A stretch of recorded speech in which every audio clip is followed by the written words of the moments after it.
আজকে গাজরের হালুয়া বানাবো। এই গাজরের হালুয়া খাওয়ার জন্য অন্যকে বলতে হয় যে একটা হালুয়া বানাই দাও। আজ তাই সিদ্ধান্ত নিয়েছি নিজে নিজে বানাবো, নিজে খাবো, অন্যকেও খাওয়াবো। গাজর কুড়া মোটামুটি শেষ। আসলে ভাবছিলাম সহজ কাজ, কিন্তু না, অনেক কঠিন কাজ। এই যে গাজর কুড়া অনেকটা হয়ে গেছে, এটা করলেই শেষ হয়ে যাবে। এই যে এখানে আমি হাফ কেজি পরিমাণ দুধ জাল করে নিচ্ছি, ফ্রাই প্যান দিয়ে দিয়েছি। এই যে গাজর, ঘি, তেল।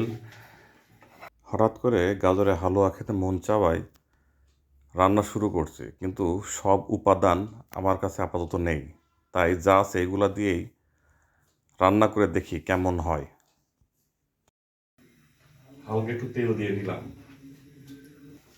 তারপরে অল্প পরিমাণ ঘি।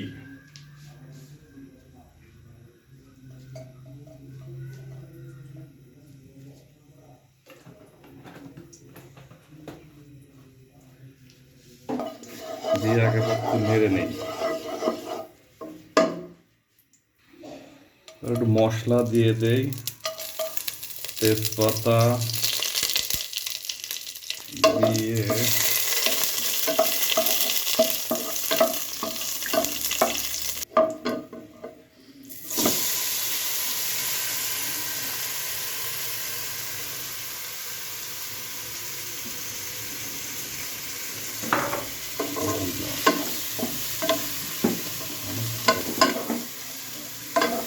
এটা এখন তেল এবং ঘি ও মশলা দিয়ে যেটা করছি, তার ভিতরে গাজরের এই কুচিগুলা দিয়ে ভালো করে নেড়ে ভেজে নিতে হবে।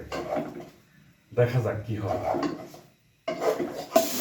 দেখতেই পাচ্ছেন কি সুন্দর কালার চলে এসেছে ফার্স্টে ফার্স্টে, এবং খুব সুন্দর একটা গন্ধ বের হচ্ছে। এটা কিন্তু অনেকক্ষণ নাড়তে হবে এবং না থামানো যাবে না, কারণ না থামালেই এটা ফ্রাই প্যানের সাথে লেগে যাবে, আর লেগে গেলেই এর স্বাদ নষ্ট হয়ে যাবে। এজন্য নাড়তেই থাকতে হবে, নাড়তেই থাকতে হবে। এবার আস্তে আস্তে দুধটা ঢেলে দেই।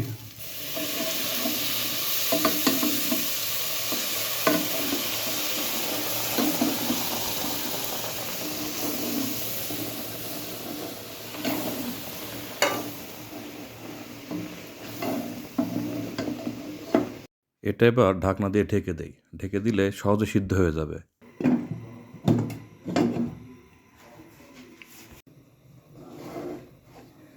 মাঝে মাঝে একটু ঢাকনা তুলে নেড়ে দিচ্ছি, কারণ যাতে লেগে না যায়। এবং একটু নেড়ে আবার ঢাকনা দিয়ে ঢেকে দেওয়ার কারণ হচ্ছে এটা যাতে জুসি এবং মাখো মাখো হয়, সিদ্ধটা ভালো মতো হয়। এবার পরিমাণ মতো চিনি দিয়ে দিই।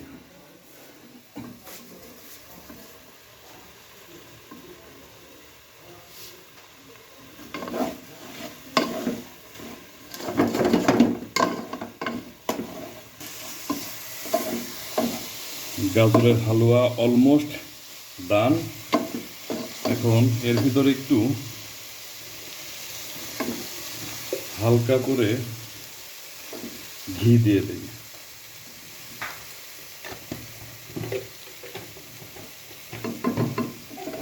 ঘি দিয়ে এবার নেড়ে নেই। গন্ধটা অনেক সুন্দর হয়ে যাবে, খেতেও অনেক সুস্বাদু হবে।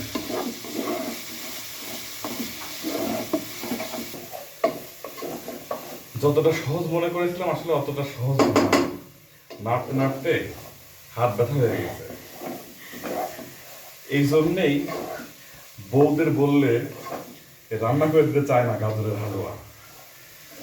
দেখলাম যে নিজেই দেখে করে দেখি আসলে কতটা কষ্ট, কিন্তু আসলেই অনেক কষ্টের।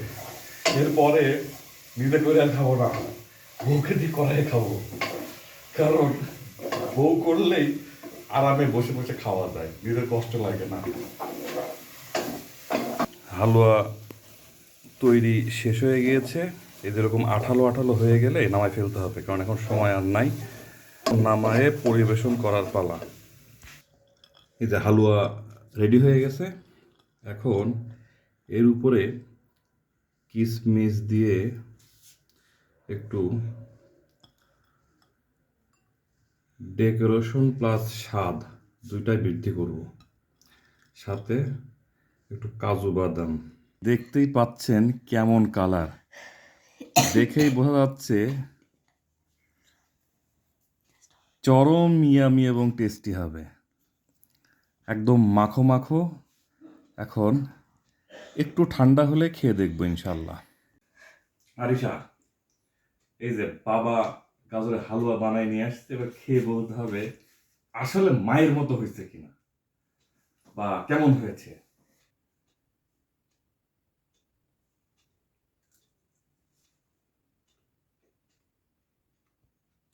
আসলে অনেক টেস্টি হয়েছে, মায়ের মতোই হয়েছে।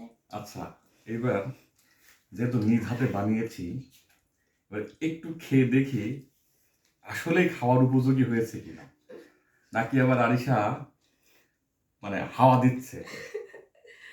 বিসমিল্লাহির রহমানির রহিম। বাহ, আমার মানে রান্নার প্রশংসা আমি না করে পারছি না, একদম হারাই দেওয়ার মতো স্বাদ। যদিও অনেকদিন পর গাজর হালুয়া খাচ্ছি, কিন্তু মনে হচ্ছে প্রথম খাচ্ছি, এবং এর থেকে ভালো আর এর পর্যন্ত হালুয়া কোনোদিন খাইনি। আদি, তুমি একটু খেয়ে দেখো কেমন হয়েছে। তাও কেমন, টেস্টি? ঠিক আছে, আপনাদেরও গাজরের হালুয়া খাওয়ার দাওয়াত থাকলো, আমি বানিয়ে খাওয়াবো। হালুয়া আমি বানিয়েছি, কিন্তু একটু বলে রাখি মাঝখানে, রেসিপি কিন্তু বইয়ের থেকে নেওয়া। ধন্যবাদ সবাইকে, ভালো থাকবেন।